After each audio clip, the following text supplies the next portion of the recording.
a repasar a continuación los temas que han generado agenda en nuestro territorio nacional. Hoy Bolivia habla de inscripciones desde el 20 de enero, sí. Le estamos hablando de la gestión escolar 2025 para que usted pueda realizar todos los procedimientos y poder inscribir en el colegio de su preferencia o de su zona a sus hijos. Hoy Bolivia habla de aumentan las reservas internacionales y un tema que hablaremos más a detalle hoy aquí en vivo con este informe último que ha brindado el Banco Central de Bolivia y la comparativa gestión 2023, gestión 2024. Hoy Bolivia habla de el incremento de casos COVID y está preocupando de sobremanera, sobre todo en el departamento de Santa Cruz, con personas que han llegado a situaciones críticas, incluso algunos que están todavía en terapia intensiva. Hoy Bolivia habla de, ¿quieres saber de qué otro tema? Sí, de la posesión de las nuevas autoridades, de magistrados, y tenemos de inmediato a la autoridad que está con nosotros para poder hablar del tema. Está César Siles, ministro de Justicia, con nosotros. Buenas noches, bienvenido, qué gusto saludarlo.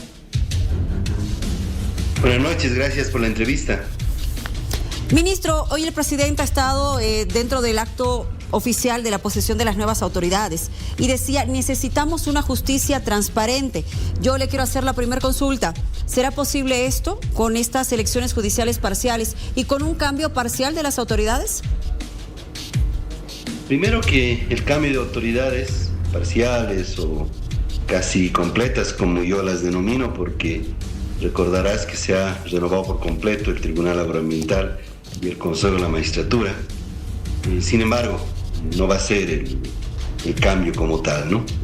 Podría ser el inicio del cambio, son autoridades del bicentenario, 200 años no se cumple todos los días y esperemos que estén a la altura, como decía el presidente del discurso y el vicepresidente, a la altura del desafío que implica reformular estructuralmente el sistema de administración de justicia.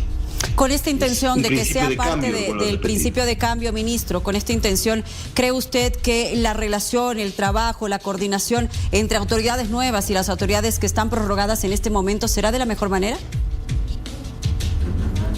Esperemos que prime la institucionalidad. Son autoridades que van a cumplir un mandato constitucional de 6 años. Son autoridades plenamente legitimadas por el voto válido de más del 64% de los electores que acudimos a las urnas en diciembre pasado, y esperemos que institucionalmente resuelvan cualquier conflicto que puedan tener en lo interno. Pero al mismo tiempo exhortamos, Luciana, a que el órgano legislativo pueda tramitar un proyecto de ley que ha sido ordenado por el propio Tribunal Constitucional en la sentencia constitucional 770 y luego complementada por la 777. Al declarar desiertas las convocatorias en algunos departamentos, ha obligado a lanzar una nueva convocatoria y a realizar el proceso electoral judicial complementario a la mayor brevedad posible y en este año 2025 del bicentenario. Ministro, ¿logrará ser un órgano independiente? Es un principio constitucional, es un principio doctrinal. La independencia quiere decir carrera judicial. Tenemos 98% de jueces institucionalizados. Ahora resta hacer la evaluación de desempeño. Independencia también quiere decir recursos suficientes para poder trabajar en armonía con los otros órganos del Estado. Estamos asignando los recursos que son necesarios. Sabemos que nos falta mucho, pero también implica el poder ayudar al órgano judicial y al Tribunal Constitucional a destrabar toda la carga y mora procesal que tienen. Y la forma de hacerlo es a través de justicia de paz, a través de conciliación, mediación, arbitraje, implementación plena de la justicia indígena, originaria, campesina, con lo cual también estamos trabajando con el Ministerio de Justicia. Ministro, ¿y cuál es su opinión respecto a los que están en este momento prorrogados en su mandato? Soy respetuoso, y lo he dicho en varias oportunidades, de los mandatos constitucionales, legales y también de la jurisprudencia emanada del Tribunal Constitucional. Soy respetuoso de la Declaración Constitucional 49, como lo soy también de la Declaración de Dimensionamiento recientemente dictada por el Tribunal Constitucional, que establece y aclara el mandato de las autoridades con ampliación de mandato vence en el momento que sean preseleccionadas, designadas y posesionadas las nuevas autoridades. ¿Su accionar fue correcto? Marco. ¿Perdón? ¿Su accionar fue correcto? Puedo estar en desacuerdo del fallo, pero de acuerdo a la Constitución 203 debemos cumplir obligatoriamente dicha decisión. Elecciones judiciales en nuestro país es la tercera vez que enfrentamos este proceso, 2011, 2017 y ahora en la gestión 2024. Tufí está también con nosotros, ministro, y le tiene consultas. Gracias. ¿Cómo estás, Tufí? Buenas noches, Luciana. Buenas noches, ministro. Ministro, ¿cómo le va? Buenas noches. Ministro, ¿cuánto de urgente es renovar totalmente el Poder Judicial? Usted ha mencionado el proyecto de ley en manos del Legislativo, pero este año tenemos elecciones presidenciales. ¿Será viable tener este año elección presidencial y renovación total del órgano judicial? No existe ningún óbice ni impedimento legal. Debería de realizárselo de forma inmediata. No existe, reitero, alguna prohibición para poder realizar dos elecciones en el mismo año. Y más al contrario, cuando estamos hablando de elecciones complementarias, departamentales, en 5 departamentos, que no deberían de afectar el proceso principal, que además es también un tabú que se manejaba o se maneja todavía en algunos medios con relación a no poder realizar dos elecciones el mismo año o realizarse una elección diferente a las elecciones nacionales. Se la puede realizar y esperemos y exhortamos a la Asamblea Legislativa que pueda tramitar rápidamente esta convocatoria y consecuentemente empezar el proceso de preselección, selección, votación y posesión de las autoridades en los departamentos que resta nombrar 2 magistrados del Tribunal Supremo y 5 magistrados del Tribunal Constitucional Plurinacional. Ministro, en el Tribunal Supremo de Justicia y el Tribunal Constitucional, sobre todo, hay prácticamente paridad entre llamados autoprorrogados y los nuevos. ¿Podrán funcionar estos dos órganos solamente con los titulares recientemente elegidos y los suplentes y apartar a los llamados prorrogados de manera de esperar la elección ya más formal para completar estos dos órganos? Lo dijo el presidente en su discurso, somos respetuosos del principio de independencia. Será la primera sala plena la que determine ese trabajo combinado de autoridades que se ampliaron su mandato por decisión del propio Tribunal Constitucional y autoridades que fueron elegidas en un proceso eleccionario en diciembre de este año. Por otro lado, el defensor del pueblo, ministro, dijo que urge señales para poder reparar la institucionalidad. Me dirá usted si esto será posible. Y por otro lado, tengo una interrogante. ¿Por qué la posesión de las autoridades de magistrados y de tribunal se realizó en Casa Grande del Pueblo y no en Sucre? Y primero que es una decisión del presidente. La Constitución establece simplemente que él debe cumplir la obligación constitucional de ministrar posesión. En segundo lugar, se siguió también la línea de posesión del fiscal general del Estado, que se lo realizó en La Paz. Y en tercer lugar, es importante que ahora, una vez posesionadas estas autoridades electas, puedan empezar sus sesiones preparatorias y su primera sesión formal para poder elegir sus presidencias, reconformar sus salas y posteriormente convocarán y seguramente nos invitarán también a las autoridades del orden ejecutivo y a otras autoridades a la inauguración del año judicial y del año constitucional. Ministro, ¿no queda en usted la duda o el temor de que pueda suceder algo desde el TCP, como pasó en las judiciales, que puedan perjudicar, retrasar o afectar en algo a las elecciones generales de este 2025? Y aquí aprovecho de corregir lo que usted manifestaba, que decía un tabú, el tema de que no se pueden desarrollar dos elecciones. En realidad no lo decimos los medios de comunicación, lo dijo el Tribunal Supremo Electoral porque hay una ley electoral. Sí, hemos revisado esa ley electoral, hemos emitido el informe correspondiente y no existe ningún impedimento y bueno, lo digo entonces al Tribunal Supremo Electoral y no hacia los medios de comunicación. Con relación a tu pregunta, entendemos que las personas que postularon, fueron excluidas, se aplazaron, tuvieron algún problema en el proceso de preselección especialmente, fueron quienes presentaron estas acciones constitucionales que frenaron el proceso eleccionario. Podría volver a suceder eso en menor proporción porque son menos cargos los que se disputan ahora.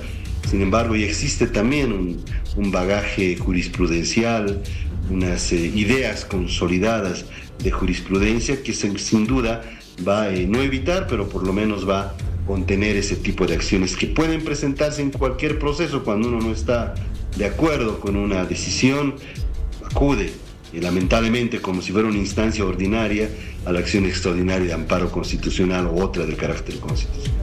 Tufi. Ministro, en lo que le queda al gobierno, los 9 meses o 10 de gestión constitucional, ¿qué más hará el gobierno para renovar el Poder Judicial, por modernizarlo? Se habló en algún momento de mejorar el presupuesto, por ejemplo. ¿Cómo va a acompañar el Ministerio de Justicia en esta modernización del Poder Judicial o en una renovación en todo caso?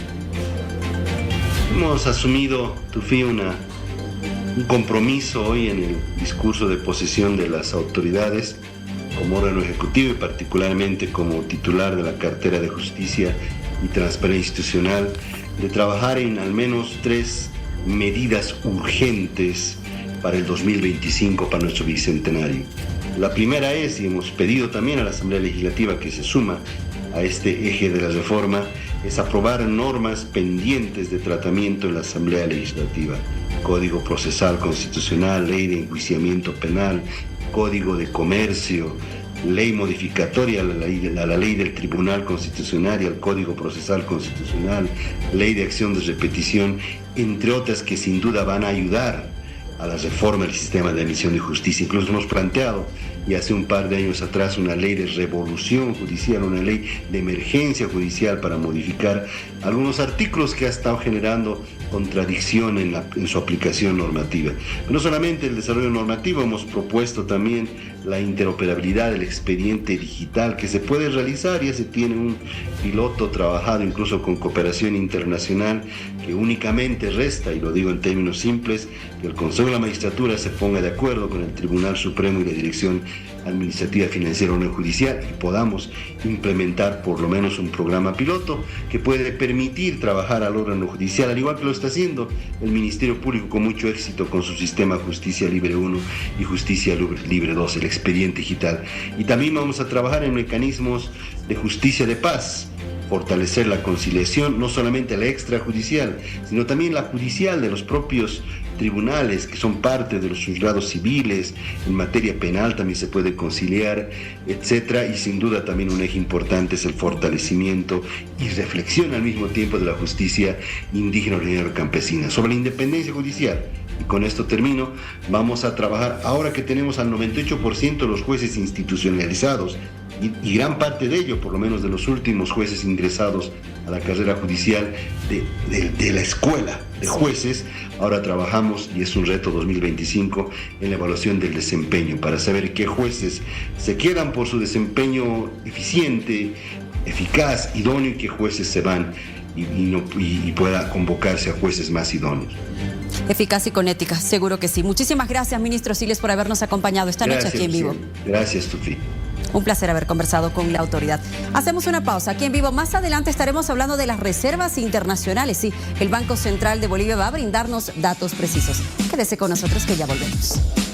Hoy el Banco Central de Bolivia ha emitido un informe donde da cuenta del incremento en las reservas internacionales. Queremos saludar al presidente precisamente del Banco Central de Bolivia que nos acompaña, Edwin Rojas, a quien damos la bienvenida. Buenas noches, bienvenido. A ver, ¿cuál ha sido el comportamiento en relación a años anteriores?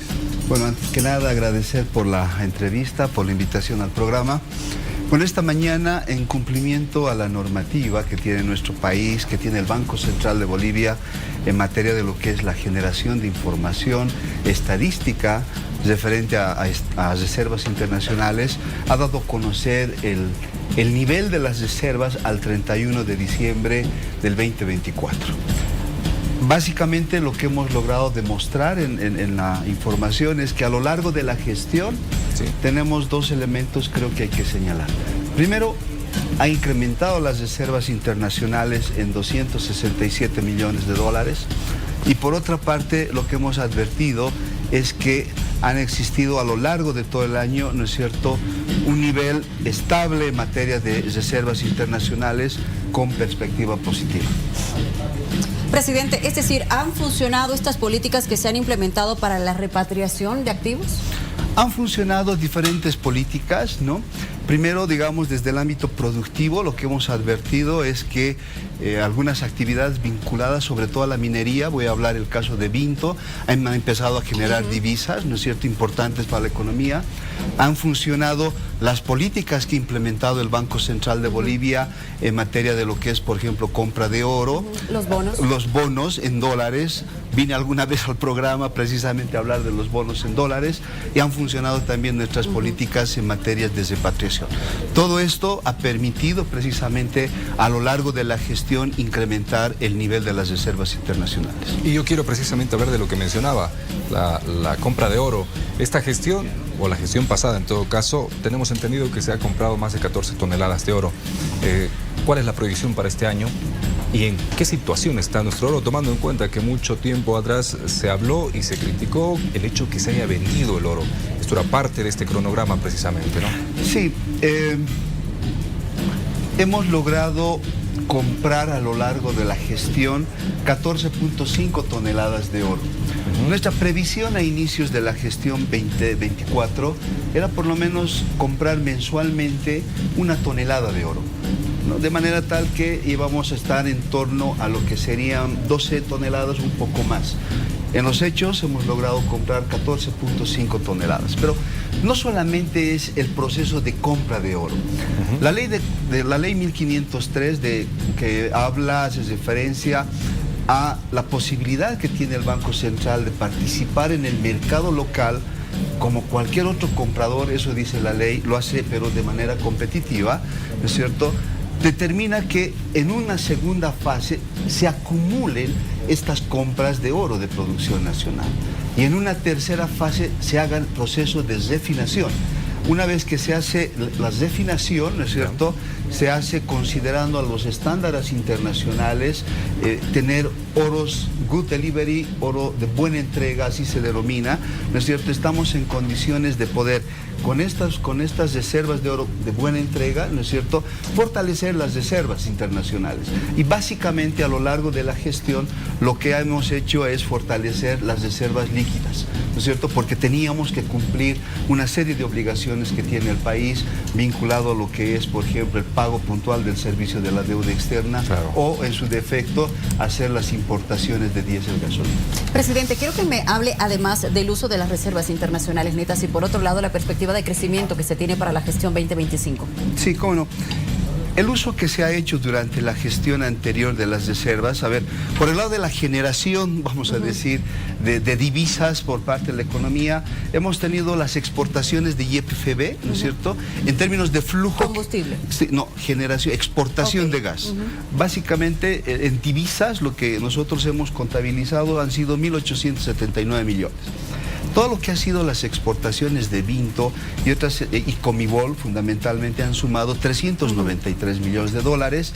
Hemos tenido desembolsos de deuda externa, ¿no es cierto?, desembolsos de deuda en términos efectivos por 529 millones de dólares. Las políticas que ha generado el Banco Central, que hace un momento hemos hablado, han sumado un total de 1.618 millones de dólares. Hemos tenido un efecto positivo de valoración del oro, porque a lo largo del año ha subido el precio del oro por un total de 347 millones de dólares y también otros ingresos, ¿no?, donaciones, en fin, hay otro tipo de ingresos más pequeños que suman 330 millones. En total, estos ingresos de la economía en materia de divisas han sumado 5.096 millones de dólares. Por el lado del uso, ¿no es cierto?, importación de combustible se ha gastado 2.381. Hemos hecho el pago... En combustibles, sí, era lo que quería que ese dato me interesaba, gracias. Todo lo que es servicios de deuda externa, hemos pagado 1.526 millones, hemos dotado de divisas al sistema financiero, al sector privado también, por 723, y hemos hecho transferencias, ¿no es cierto?, que son operaciones del Banco Central que realiza como agente financiero del gobierno por un total de 199 millones. En total, 4.829. Sumamos, o mejor dicho, hacemos la diferencia, claro, ingresos menos gastos, nos da los 267 millones, que significan incremento en el stock de las reservas internacionales netas. A ver, un incremento de 267 millones, sin embargo, estamos cerrando al 31 de diciembre del 2024 con 1.967 millones. Es verdadera y es correcta la cifra, ¿verdad? ¿Es lo que se esperaba? ¿Tenían esa proyección? ¿Se cumplió la meta? Bueno, la verdad, nosotros esperábamos un poco más. Hemos cerrado con 1.976, hay un incremento de 276 millones de dólares, ¿no es cierto? Nuestra previsión era de acumular un poco más de recursos, de divisas, pero han ocurrido algunos elementos que no estaban considerados a principio de gestión. Un ejemplo, no se han aprobado créditos por parte de la Asamblea por un valor de 1.300 millones de dólares. Una parte, ¿no es cierto?, de ese total, digamos, de contratación de deuda, iban a ser desembolsos que se tenían previsto para la economía. No hubo. Hemos tenido incrementos, por ejemplo, en materia de tasas de interés que han hecho que se encarezca el pago del servicio de la deuda. En fin, una serie de elementos, pero en el total esperábamos un incremento un poco mayor, ¿no es cierto?, en materia de reservas. Sin embargo, lo importante es que ha sido un año positivo, porque ha habido un incremento en el stock, hemos cumplido con todas las obligaciones que tiene la economía boliviana, el Estado boliviano con el resto del mundo, ¿no es cierto? Y esperamos este año, ¿no es cierto?, que comenzamos a tener un performance mejor, digamos, en mejores condiciones a las que hemos terminado. Presidente, le agradecemos mucho por habernos acompañado esta noche. A ustedes muchas gracias por la invitación. Bienvenido siempre. Muchas gracias. Y a ver, vamos a hablar también de un tema que preocupa mucho para este inicio de año. El COVID, los casos de COVID, que no solamente en nuestro país, a nivel mundial se están disparando nuevamente. Y en nuestro país hay alarma porque incluso ya se ha registrado un deceso, una persona ha fallecido por COVID en territorio nacional. Tufi, ¿estás con más detalles al respecto? Sí, Gerardo. Buenas noches, Gerardo. Evidentemente, estamos teniendo un final de año 2024 y comienzo de año 2025 con la gran preocupación por el incremento de los casos de COVID. Vamos a ir a revisar a continuación algunas de las cifras que ha dado sobre todo el CEDES de Santa Cruz. Observen ustedes cuál ha sido la curva de casos estos días. El CEDES de Santa Cruz ha informado del registro de 290 casos positivos en esta semana epidemiológica 52. 290 casos positivos de COVID solamente en Santa Cruz. Vamos a seguir viendo otros datos en el siguiente cuadro. La preocupación por el incremento de casos es evidente. Hubo en todo el año 2024 16.998 casos registrados oficialmente en Santa Cruz. Y finalmente se ha informado también de otras cifras que siguen preocupando. Un fallecido por COVID el 28 de diciembre de este año, a final mismo del año que ha pasado en realidad. Y hay una persona de la tercera edad que también estaría en una situación un poco crítica, diríamos. Se habla inclusive de dos personas que están intubados y además un número creciente de internados en los hospitales. Por ejemplo, se habla de 11 internados con coronavirus que no estaban vacunados, es otro de los datos sobresalientes. Bueno, y están, como mencionábamos antes, igualmente el caso de 3 pacientes que se encuentran intubados, es decir, en una situación mucho más crítica. Estas son las cifras que han preocupado y que las ha expuesto el CEDES en las últimas horas. Reiteramos, 3 pacientes intubados, 10 que están por lo menos internados y más de 200 casos que se han registrado oficialmente. Oficialmente digo porque podrían también haber otros casos que no se han registrado. Pero vamos a conocer en mayor profundidad lo que está pasando, sobre todo en Santa Cruz, que es donde se están dando estas cifras oficialmente, y nos encontramos ya aquí en vivo con el doctor Jaime Bilbao, que es director del CEDES. Doctor, buenas noches. Son cifras preocupantes las que ustedes han mencionado en las últimas horas. ¿De qué estamos hablando? ¿Una nueva ola de coronavirus? Buenas noches, Tufi. Para mí siempre es un placer estar con usted acá en el set. La verdad que hemos estado sumamente preocupados, hemos estado muy alerta al dengue, a chikungunya, a los 2 casos de meningitis, y un poquito la población ha descuidado el tener precaución contra el COVID. Sabemos que el COVID llegó a Bolivia y se va a quedar como una gripe, ¿no es cierto? Entonces, pero hemos bajado los brazos y en las últimas semanas, sobre todo en la última semana, abruptamente subió la curva de los casos positivos que hemos detectado en Santa Cruz. 290 casos hasta el día de esta semana, hasta el domingo de esta semana. Y seguramente yo el día lunes, cuando salí y hablé de estos casos, muy preocupado porque el martes teníamos un montón de acontecimientos sociales debido a las fiestas de fin de año y estamos sumamente preocupados porque... ¿Tienden a subir, doctor? Yo creo que sí, porque vamos a ver en los próximos 5 o 6 días después de estas fiestas, esperemos que hayan tenido conciencia las personas que tenían alguna sintomatología, y no solamente de dengue, sino también de influenza y de una gripe viral que está azotando nuestro departamento. Entonces, vamos a tener mucho cuidado. Estamos trabajando con el equipo que tenemos en epidemiología del Servicio Departamental de Salud. Tenemos 290, pero la preocupación que no solo son los 290, sino que hemos tenido 11 pacientes internados en la última semana y hemos tenido 5 pacientes que están en terapia intensiva. El 28 de diciembre falleció una persona de la tercera edad con evidentemente con enfermedades de base, ¿no es cierto? Pero la preocupación es que cuando vamos y hacemos la investigación, los 11 pacientes que están internados no están vacunados, no han tenido la vacuna. ¿Y de qué edades son, doctor? De todas las edades. De todas las edades. Sobre todo pacientes de la tercera edad o con enfermedades de base. Y eso es lo preocupante porque hemos estado durante los últimos 10 meses saliendo en los medios de comunicación con la ayuda de todos ustedes, tratando de concientizar, no solamente del COVID, sino de todas las vacunas que tenemos. Tenemos vacunas para 24 enfermedades y hemos hecho campañas y todo. Creo que los padres de familia tienen que concientizarse ya de inmediato, y las personas, sobre todo los niños menores de 5 años, los pacientes mayores de 60 y sobre todo todas esas personas que tienen una enfermedad de base, diabetes, hipertensión, problema del corazón, problema renal, obesidad, eso lleva a tener mayor complicación. Del coronavirus, ¿hay en este momento centros de vacunación abiertos? ¿En qué horarios? ¿La población puede ir a vacunarse? ¿Qué tipo de vacunas hay?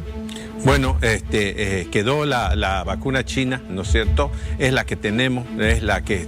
Bueno, pero todas las vacunas están aprobadas por la OPS y la OMS. ¿La china es la que hay ahora? Sí, ahorita en este momento. Pero tenemos vacuna en todos los centros de salud. Es decir, en todos los centros de salud urbanos y provinciales también y rurales. Es decir, que no nos está faltando la vacuna. Entonces, simplemente tener conciencia la familia de ir a vacunarse a cada uno de los centros de salud. Ahora, doctor, el tema de las normas o lo que ya fue rutina durante la pandemia, el uso del barbijo, el lavado de manos, ¿se vuelve a reactivar estas previsiones? Nosotros, antes todo el mundo usaba el barbijo. Estamos pidiendo a todos aquellos que tienen algún síntoma, usen el barbijo. Yo pedí que las personas que tuvieran alguna sintomatología no asistieran a centros de aglomeración de gente y menos a los acontecimientos sociales. Que cuiden a su familia, que cuiden a sus vecinos, que cuiden a sus prójimos. Y eso es muy importante porque imagínense volver de nuevo a que todo el mundo use barbijo. Yo personalmente creo que la conciencia nos tiene que llamar, y si usted tiene algún síntoma, no solamente de COVID, sino de todo, para no contagiar a su prójimo, use un barbijo, siga usando el alcohol en gel, porque tenemos que usarlo. Tiene que ser arraigado en nuestro diario vivir el usar el alcohol en gel, y sobre todo lavarse las manos, porque eso es milenario, tener que lavarse las manos permanentemente para no contagiar. Muy bien, Gerardo, ya lo hemos escuchado. Hay 5 pacientes en este momento en terapia intensiva con coronavirus. Ya ha habido una persona fallecida de la tercera edad y llama la atención que los que están internados no estén vacunados, Gerardo. Por supuesto. Y también, Tufí, llama la atención el hecho de que Santa Cruz nuevamente esté siendo golpeada en primera instancia, como sucedió en la época de la cuarentena. Los casos se disparaban en Santa Cruz y la pregunta que vamos a transmitir, que nos llega a las redes sociales al doctor, ¿tiene mucho que ver el clima, el piso ecológico, las características demográficas? ¿Por qué siempre se comienza con Santa Cruz? En este momento en el occidente hay casos, pero en mínima cantidad en relación al oriente.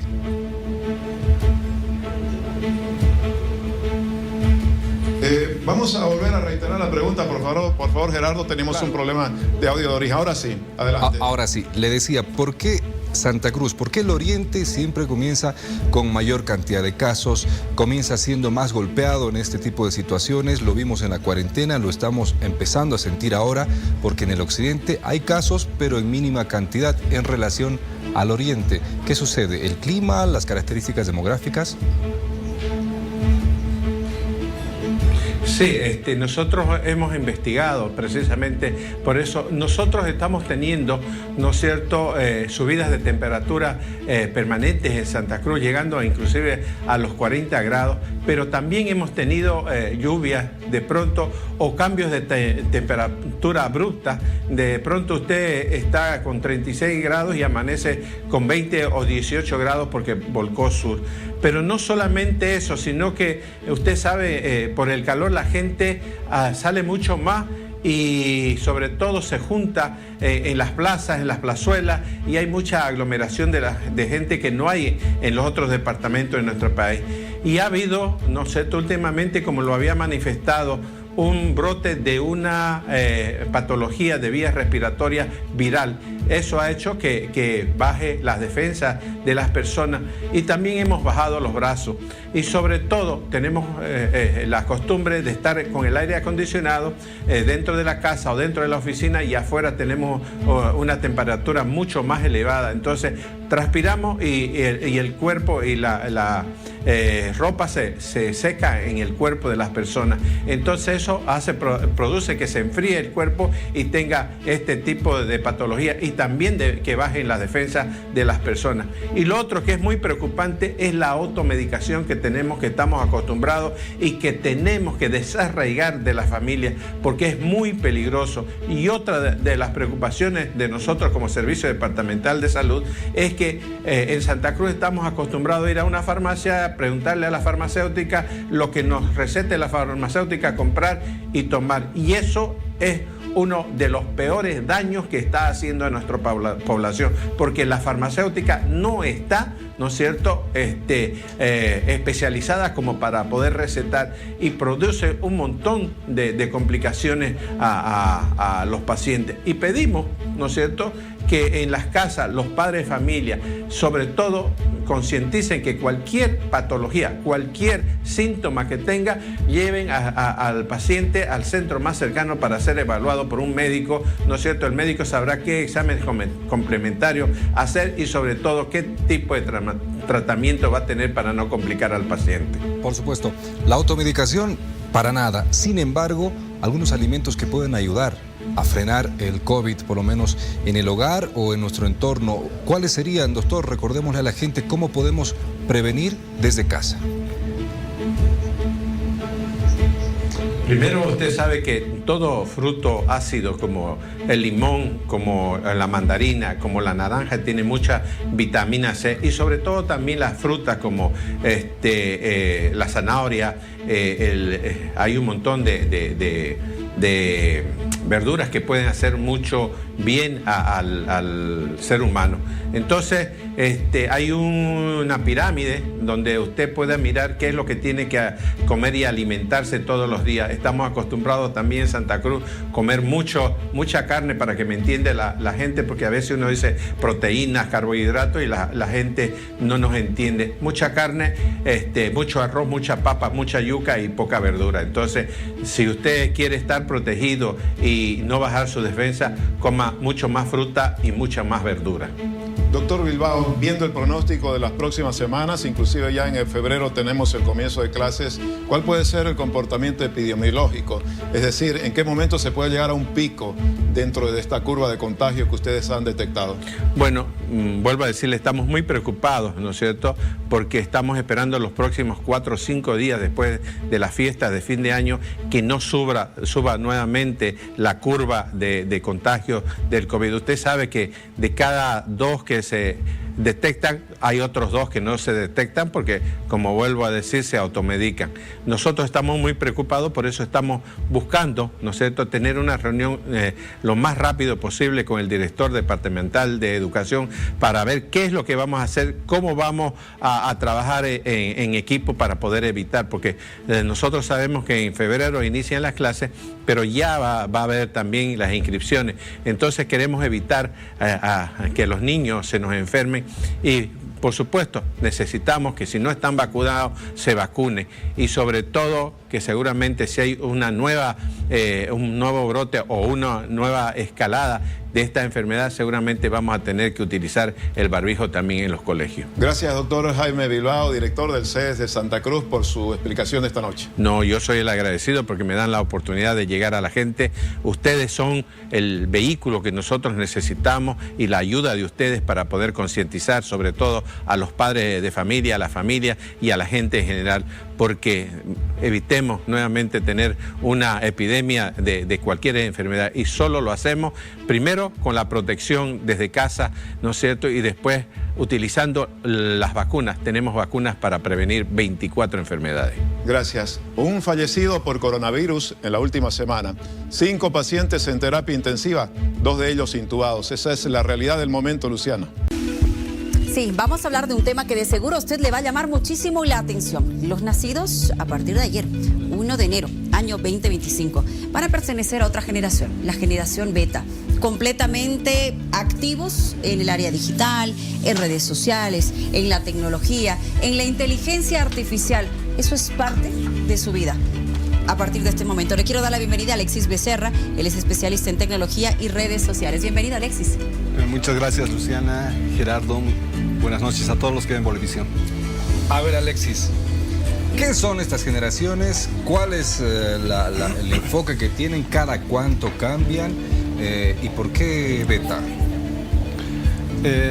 Bueno, nosotros vivimos en este momento, como sabemos, al ritmo de la tecnología, al ritmo del internet. Todo lo queremos rápido, damos un clic, queremos la información. Del mismo modo, cuando nos comunicamos con las personas, ya queremos todo inmediato, ¿no? Hasta en el trabajo, en toda nuestra vida. Y esto, ¿en qué repercute? En que la gente, la sociedad también esté cambiando a ese ritmo tan acelerado. Antes se distinguía, ¿no? Decían la gente del siglo XIX, claro, del XVIII, eran periodos más largos, puesto que así transcurría la vida. Y poco a poco que ha avanzado el tiempo, se ha ido dividiendo en periodos más cortos, ¿no? Ya en el siglo XX se ha dividido en décadas.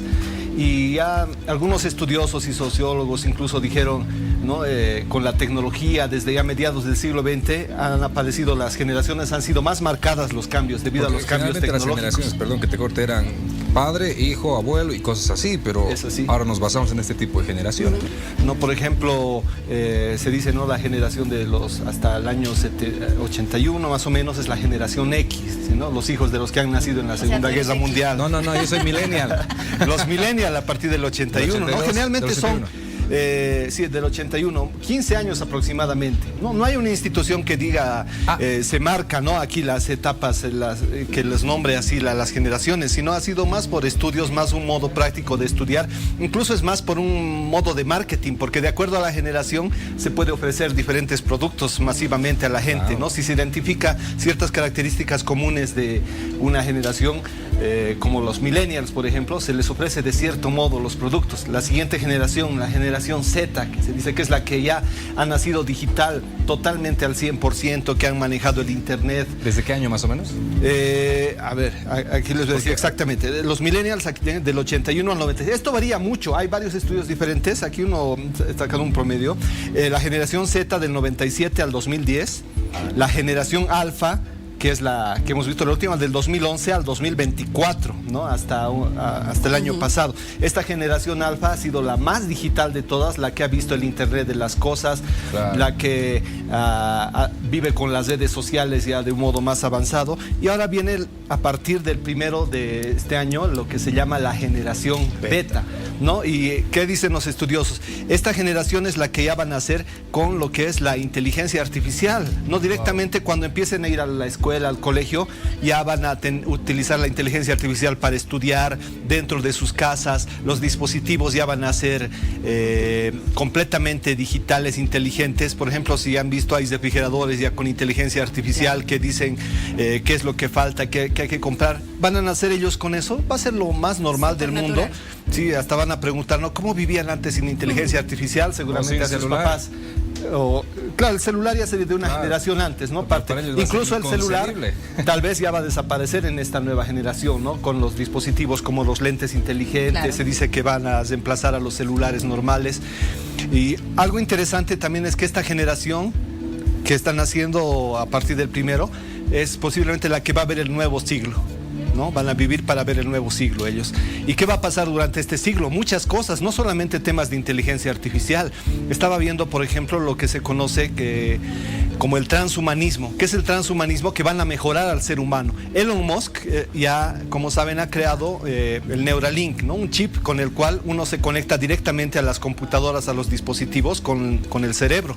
Y el día de hoy veía también que ya han creado un chip en el cual Elon Musk dice que va a restaurar la vista a los ciegos. Wow.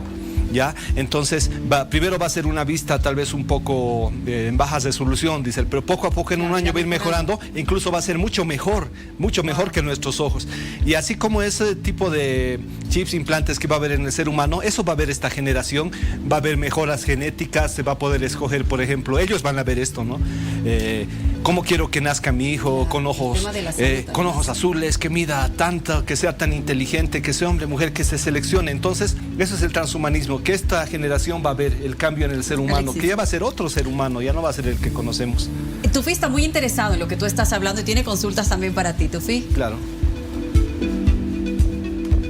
Sí, Luciana, muy impresionante. Alexis, bueno, yo soy de la X ya de salida. Alexis, va a ser la generación 100% tecnológica, va a ser la generación del metaverso, de la inteligencia artificial, pero he estado viendo que va a ser también una generación más activista. Me refiero al activismo vinculado con el medio ambiente, aunque ya la viene siendo. Va a cambiar la forma de jugar, de todo, ¿no? Las aulas, chao libro, me imagino que ya nadie va a escribir con el bolígrafo. Me imagino esos cambios son los que se vienen. Sí, hay muchos cambios, como decías, ese pequeño ejemplo, ¿no? Había un estudio que dice que las personas de la anterior generación alfa ya están olvidando cómo escribir a mano, ya se está escribiendo, se está tomando apuntes en clases con el celular, se está tomando con una tablet, ¿no? Entonces se están perdiendo habilidades analógicas básicas, ¿no? Algo también muy interesante es eso que dices, debido a que van a ser 100% digitales, los padres también ya están viendo una alternativa, están criando a sus hijos sin celulares hasta cierta edad, están tratando de alejarlos de esto. ¿Por qué? Porque la tecnología, si bien nos facilita muchas cosas, también nos quita habilidades sociales. Ya está desapareciendo eso de poder conocer a la gente, hablarle frente a frente, las habilidades blandas que tiene toda persona que debería tener, se están perdiendo porque estamos acostumbrados a conocernos, interactuar, vivir mediante el celular directamente, ¿no? Entonces, muchas de esas habilidades están desapareciendo. Y como dices, se va a preocupar más tal vez la gente, como está sucediendo en este momento, en el medio ambiente. Estamos yendo tan a lo digital que al final nos vamos a ir a lo antiguo, a lo analógico tal vez. Vamos a tratar de buscar como un escape de este mundo digital, lo analógico, lo real.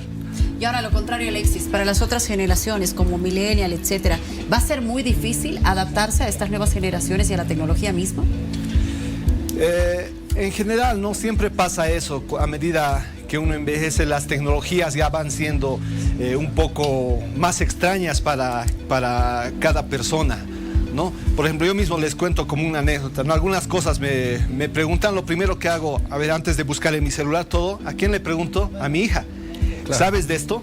Claro, es esto, me dice, y en base a eso yo así investigo ciertos temas. Y a todos les pasa eso, no son los más despiertos. Entonces una persona, a medida que avanza más el tiempo, tal vez va a estar más desubicada con estas tecnologías. Y bueno, algo muy interesante, aparte de lo que decíamos, las nuevas cosas que van a haber, algo que me ha parecido muy interesante, es que esta generación va a ver lo que es el aumento de vida en el ser humano. Elon Musk, Jeff Bezos, Bill Gates, los más grandes magnates en este momento están invirtiendo millones en las tecnologías para extender la vida del ser humano, ¿no? Entonces, ¿cuánto vive un ser humano normalmente en este momento? Nosotros 75, 80 años tal vez, pero Se dice que esta nueva generación tal vez va a llegar a los 100, 110 años de modo normal, puesto que así se está concibiendo, la medicina está avanzando hacia esos rumbos. La tecnología no solamente es la de nuestros celulares, ¿no?, sino la tecnología médica y todo tipo de tecnologías que van para tal vez mejorar la vida del hombre. Mientras se controle bien la inteligencia artificial, todo en orden. Que sigan haciendo los avances y las investigaciones y que correspondan, porque si nos gana la inteligencia artificial estamos chao. Y los que han visto Terminator y esas películas saben de lo que estamos hablando. Claro, y se pierde habilidades básicas, claro, ¿no? Por ejemplo, hasta nosotros que utilizamos calculadores, yo, por ejemplo, unas operaciones básicas me dicen, ya no las hago mentalmente, claro, automáticamente las hacemos en el celular. Bueno. Y lo que esperemos es que no suceda con la inteligencia artificial, que perdamos esas otras habilidades, ¿no?, utilizando solamente el sentido crítico, por ejemplo. Por supuesto. Alexis, muchas gracias por acompañarnos. Muchas gracias, Gerardo. Mucho tiempo de esto, asustarnos un poquito más y alegrarnos también, sí. Pero bueno, gracias nuevamente. No sé, nosotros los... ¿Cómo era? ¿Los Z? Los X. Los X. No, ese eres tú. Gracias, Alexis, por haber estado con nosotros. No, gracias a ustedes.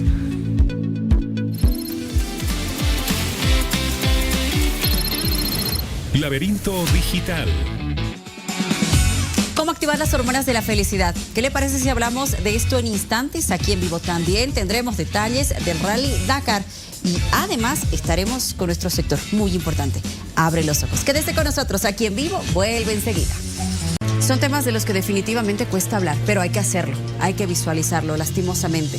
Una situación crítica en cuanto a violencia a mujeres, a menores de edad en la gestión 2024. ¿Y qué cree? Hoy es 2 de enero y hemos arrancado esta gestión con un feminicidio en Santa Cruz. Son temas que duelen muchísimo, Gerardo. 81 casos el 2023, 84 casos el año pasado. Comenzamos el primer día del 2025 con un caso y bueno, es para preocuparse y para tomar acciones. Estamos junto a Mónica Abayar, representante de Comunidad por los Derechos Humanos. Mónica, bienvenida, gracias por acompañarnos. ¿Cómo podemos entender este inicio de año? Lastimosamente, siempre tenemos la esperanza de ir superando y frenando algunos índices, pero al parecer no va a ser así. Buenas noches, Gerardo. Gracias por la invitación y la oportunidad de abordar este tema que sin duda nos preocupa a toda la sociedad por la gravedad que implica la violencia, particularmente los feminicidios y el impacto que tiene, por supuesto, en las familias, sobre todo en los hijos, hijas huérfanos que quedan como resultado de estos hechos. Y efectivamente los datos muestran que la violencia contra las mujeres sigue siendo una de las principales vulneraciones en nuestro país. Las cifras siguen siendo muy elevadas, pese a que desde el 2018 que hemos tenido el dato más alto con 130 feminicidios, en la actualidad ha habido una reducción significativa. Sin embargo, la brutalidad, las circunstancias en las que se producen estos hechos del feminicidio golpean día a día a nuestra sociedad, reitero, por los impactos que ello genera. Y si bien ha habido variantes durante estos años respecto a algunas cifras, no solamente el feminicidio, sino de otros delitos de violencia contemplados en la Ley 348, Bolivia sigue siendo uno de los países con datos y registros de hechos de violencia más altos en Sudamérica. Mónica, ¿pero por qué? Ahí está la gran pregunta. Todos los años nuestras autoridades hablan de planes, hablan de planificaciones, que se crea el Ministerio de la Mujer, que se crean unidades, que aparentemente están realizando trabajos de prevención, que es uno de los factores más importantes. ¿Por qué estamos así? Bueno, creo que hay 2 factores importantes, ¿no? Uno es que vivimos en una sociedad patriarcal donde el machismo todavía sigue predominando en varias de las instituciones y una de ellas es la familia, ¿no?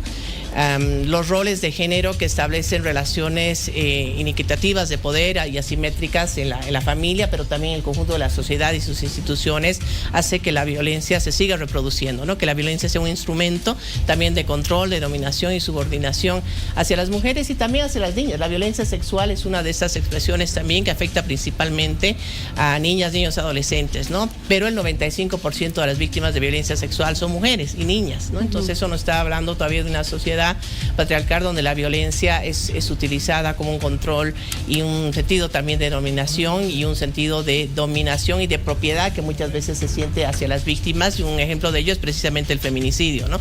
Por eso explicas que muchos de estos casos los autores son parejas y exparejas, ¿no? Donde ha habido una ruptura, donde la víctima no ha querido volver con su pareja o expareja, y eso ha derivado en los hechos que le han quitado luego la vida. Pero efectivamente tiene que ver con una unas acciones en términos de prevención que no son las suficientes y no han sido continuadas ni realizadas de forma sistemática en el país. La Ley 348 tiene un componente muy importante en materia de prevención que implica acciones que deben desarrollarse desde el nivel central y también subnacional. Sin embargo, lamentablemente estas medidas no han sido implementadas a cabalidad, no hay una institucionalidad fortalecida para llevarlas adelante, no hay una política efectiva que se implemente en términos de prevención ni se invierten los recursos suficientes para ello. Lamentablemente, como sabemos, este año el presupuesto general del Estado ha tenido una reducción significativa en términos de lucha contra la violencia y esto también va a tener sus efectos en términos de prevención. Si a la fecha esto no ha sido, exactamente, si hasta ahora no había sido suficiente, menos aún con esta reducción, ¿no? Y eso muestra una falta también de compromiso por parte de nuestras autoridades de todos los niveles con la lucha hacia la violencia y un incumplimiento de la propia ley. La ley establece que la erradicación de la violencia contra las mujeres es prioridad nacional y eso se debe traducir también en la inversión de recursos suficientes, sobre todo en términos de prevención, pero también de servicios para el acceso a la justicia de las víctimas. Yo sé que nos desespera, perdón Gerardo, sé que nos desespera, sé que queremos un cambio radical, pero hay que ser honestos, esto va a ser difícil porque se requiere un cambio desde abajo, un cambio integral en este país. Tú has mencionado aspectos muy importantes y me parece la educación es uno de ellos. Central, la educación es el pilar fundamental de toda transformación social y por supuesto en términos de erradicación de la violencia debe ser uno de los elementos más importantes y en los que más se invierte y se realicen, reitero, acciones sostenidas. No es el único. En la familia tenemos que trabajar, en la sociedad, en las instituciones públicas y privadas, en la academia, en todos los espacios, desde las instancias también privadas, la responsabilidad social, todos tenemos que ser actores y corresponsables de luchar contra la violencia, pero sin duda que hay un actor y un obligado principal que es el Estado, ¿no? Y eso implica que principalmente en términos de lo que hace el sistema educativo, pero además todo el conjunto de medidas preventivas que describe la ley en el ámbito comunicacional, de salud, de educación, de trabajo, deberían implementarse conforme establecido esta norma y según lineamientos también que varios organismos internacionales le han dado a Bolivia a partir de un conjunto grande de recomendaciones que lamentablemente a la fecha no se han implementado debidamente. Ha habido acciones, ha habido medidas, ha habido campañas, sobre todo en determinadas fechas que hacen también a este componente de la prevención, pero sin duda no tiene el impacto ni los resultados que nos podrían orientar y decir que estamos avanzando hacia la erradicación de la violencia, ¿no? Todavía creo que nos falta mucho, lo que se ha hecho hasta el momento no condice con la gravedad del problema en nuestro país. Ahora se han endurecido las leyes, las penas, la 348 que incluso está siendo mal usada en algunos aspectos, enfocados todos en que la prevención es la clave. Estamos en un año electoral. ¿Cree que vamos a escuchar algo sincero de los políticos, los candidatos que buscan asumir la máxima instancia a nivel del Estado? ¿O qué tenemos que esperar de nuestras autoridades, políticos en general, para que de una vez empiece a cambiar realmente esto? Bueno, esperemos que sí, ¿no? Que justamente estos temas sociales, como hace la vulneración de los derechos de las mujeres, pero también de otras poblaciones, sean un tema central también en los planes de gobierno y en los debates y las preguntas que se hagan en espacios como en los medios de comunicación a los periodistas sobre las soluciones y respuestas que quieran dar desde su posible gestión de gobierno a abordar precisamente la violencia contra las mujeres, entre otros, ¿no?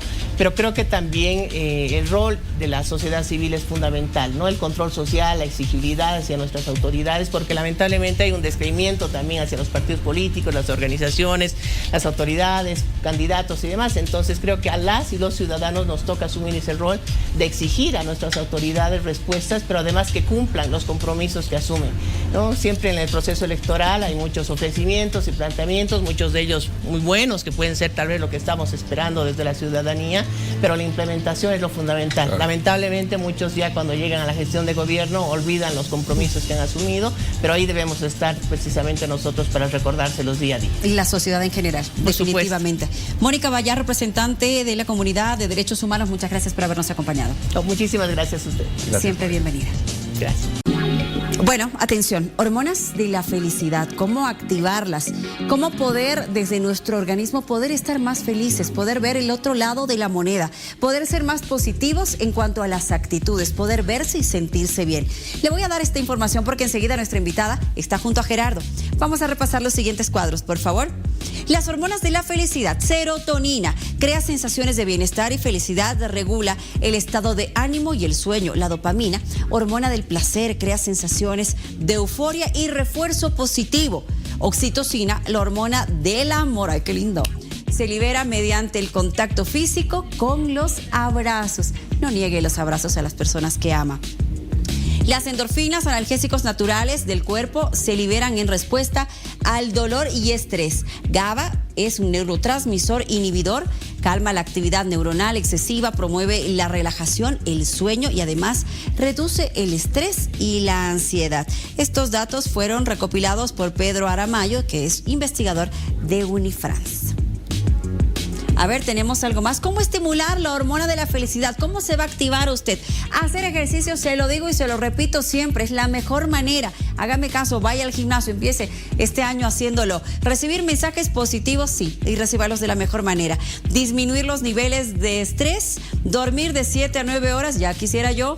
Consumir vitamina D a través del sol, mantener una dieta variada y aumentar el consumo de omega 3. Si no lo hacen los alimentos, en la farmacia también usted encuentra capsulitas que pueden suplir la cantidad de omega 3 que usted necesita. Conversemos con una profesional, Gerardo. Por supuesto, nos acompaña Marinés Salazar, directora de Sinergia. A ver, Marinés, bienvenida. Ya vimos la teoría, ahora queremos saber cómo poner en práctica todo aquello. Buenas noches.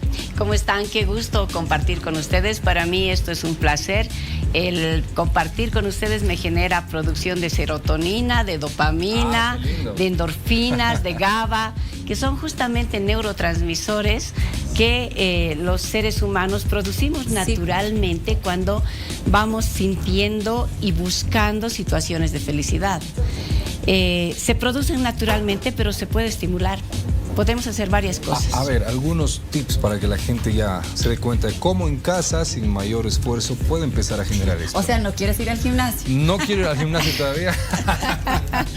Bueno, ya en la información que daban antes estaba el secreto. Hay que bajar el estrés. El estrés también es una reacción natural del cuerpo, pero socialmente nos hemos acostumbrado a manejar sobreestrés. Distrés también se llama. Es decir, en vez de producir dopamina, serotonina, GABA, endorfinas, producimos mucha adrenalina. Estamos muy alertas frente a las situaciones de violencia, frente a las situaciones que nos ponen en un estado justamente de alerta. Entonces, ese equilibrio tenemos que comenzar a hacerlo.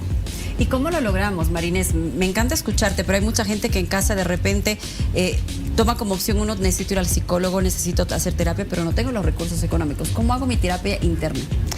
Bueno, hay cosas que podemos hacer a nivel personal y en nuestros hogares. Primero, si nos damos cuenta que el hecho de discutir de una X manera con nuestra pareja nos llena de estrés, entonces comenzaremos a cambiar esa forma de discutir. Hay que hablar, hay que discutir, pero hay que evitar pelear, ¿no? Porque eso te sube adrenalina.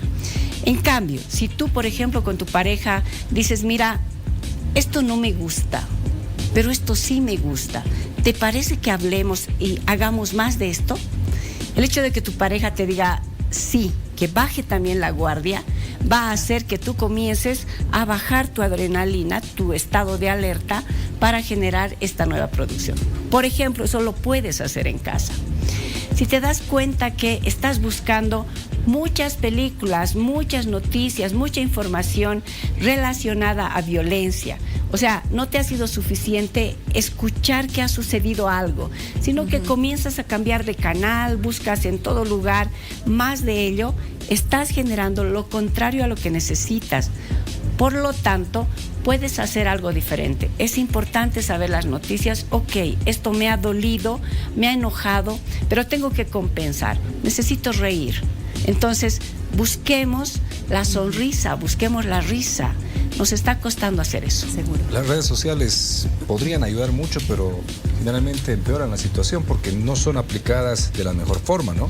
Claro, es que seguimos produciendo situaciones que nos llevan a la adrenalina, seguimos produciendo situaciones que nos llevan a consumir violencia. En cambio, las redes sociales, cuando las usamos, por ejemplo, para buscar la sonrisa.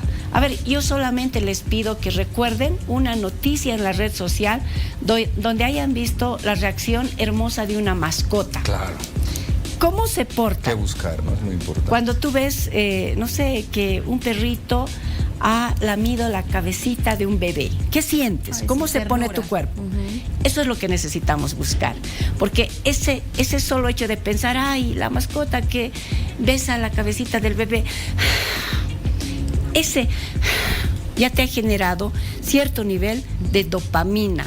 La dopamina baja este nivel de alerta.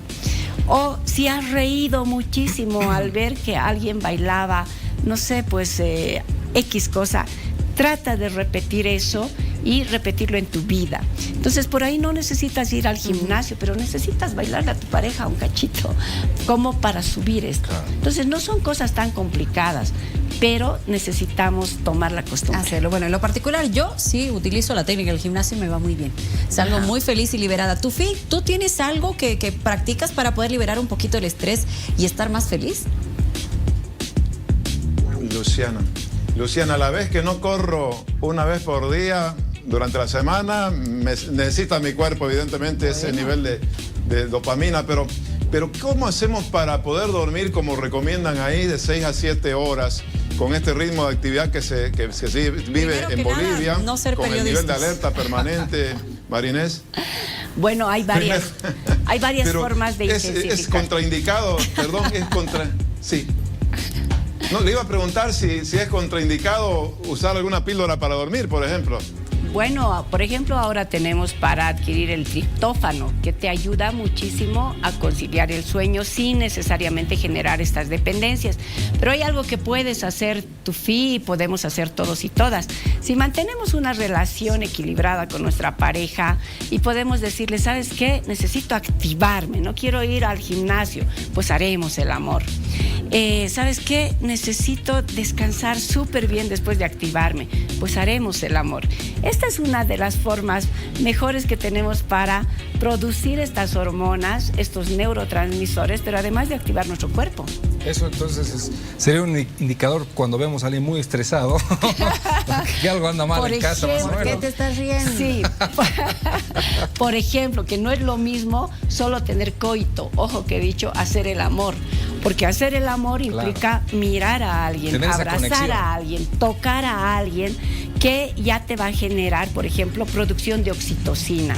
Implica reír con alguien, implica disfrutar desde la punta de los dedos hasta la punta de los cabellos. Entonces, ahí tenemos un ejercicio que nos puede ayudar en encuentros, en disfrutes, en ejercicios, etc. Eso que leíamos del omega 3 también, Marinés, ¿es correcto? Sí, claro. Y por eso es que hay una recomendación muy interesante, que es la de consumir pescado, por ejemplo, ¿no? Mariscos, por ejemplo, que te ayuda a reforzar esta producción. Ahora, algo muy importante que yo he escuchado y he leído en diferentes lugares, para el estrés y en general para todo, y que lo conocemos desde que nacemos, la respiración. ¿Cuán importante es la respiración para bajar los niveles de estrés? Es muy importante y saber respirar, ¿no? ¿Por qué? Por ejemplo, cuando tú le dices a alguien, toma aire, lo que la persona hace de inmediato es esto. Y esta es una posición de pelea. Cuando quieras pelear con alguien, haces esto. Dígame, ¿sí? Sin embargo, cuando quieres bajar el estrés, lo que haces es respirar como hacen los cantantes. O sea, llevas el aire al diafragma y bajas tu cuerpo y eso te relaja. Entonces, saber respirar no es solamente tomar aire, sino saber manejar el aire para poderte contactar con alguien. Y es importante que esto se haga en pareja, ¿verdad? Hablando netamente de las relaciones sentimentales. Porque si uno está estresado y el otro no, va a haber un choque sí o sí, ¿verdad? Si es que los dos o ambos no manejan esta situación. Sí, hace rato hablaba yo del hacer el amor y esto desde la sexología. Por ejemplo, si hay algo que disfrutamos mucho las mujeres, pero exploran poco los hombres, son los masajes. el masaje al cuerpo, las caricias en el cuerpo generan mucha oxitocina y generan mucha dopamina, pero a veces la prisa por tener una relación coital te evita eso, te evita este toque, este encuentro de miradas, este juego de seducción y este relajamiento a nivel de la espalda, por ejemplo, que es muy importante. Muchas veces en pareja, tu pareja te dice, pero te vas a dormir. Sí, es que eso me da placer, ¿no? Entonces hay que dialogarlo también, no siempre lo hacemos. Claro. Ahora, María Inés, estamos hablando mucho de parejas. ¿Qué pasa con aquellas personas que viven solas? Pues bueno, ahí hay muchas cosas. Las redes sociales, por ejemplo, que nos pueden permitir reír. Las noticias, o este programa tal vez o este momento les está permitiendo reír y le está diciendo a alguien. Pero también podemos generar estas hormonas en nuestras relaciones familiares. Cuando estás tenso y piensas en la sonrisa de tu guagua, por ejemplo, el solo pensar ya te ha generado esta producción.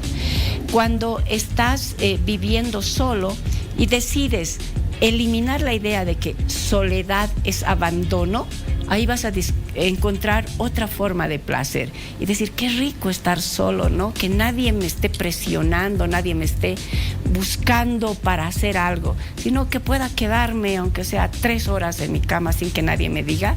Ahí se genera algo que se llama producción de neurotransmisores de la felicidad. Qué importante. Soledad no es lo mismo que abandono.